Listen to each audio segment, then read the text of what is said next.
great benefits of home ownership as well. And we can go over a couple of those as well. Like you were talking about the opportunity to build wealth, especially with what's going on with COVID in this country. It's important to have a space that is yours. And one of the negative things about renting, people are always worried about hanging too many things on the walls. They don't want to put a lot of holes. They don't want to paint somebody else's place or change it too much.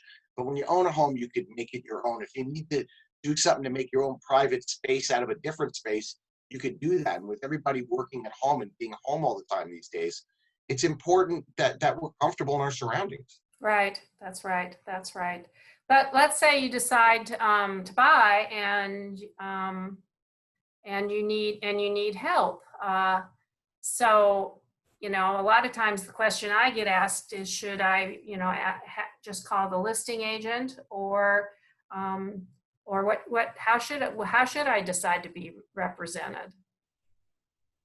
Well, in my opinion, the best way to decide to be represented is to find somebody who's an advocate for you, not an advocate for both sides.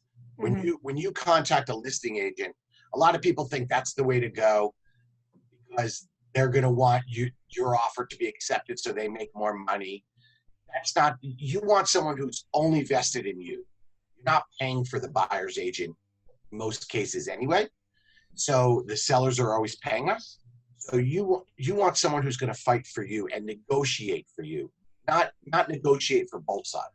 Yeah. So I feel pretty strongly about that. I think it's an important thing.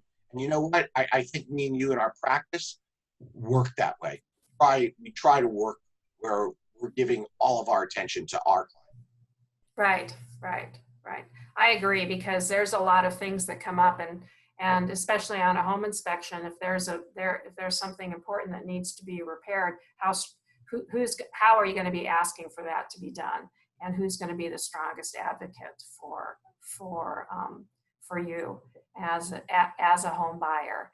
Yeah, and you made a good point. You know, how do real estate agents get paid for the services they provide? Typically, we get paid out of the closing from the sale proceeds. So you're not, the buyer isn't having to come up with extra money to be paying that, and that's been the way that it's been handled. But it can be any number of ways that happens. There's no steadfast rule about getting paid, but the norm is that we get paid out of the closing of the sales price, really.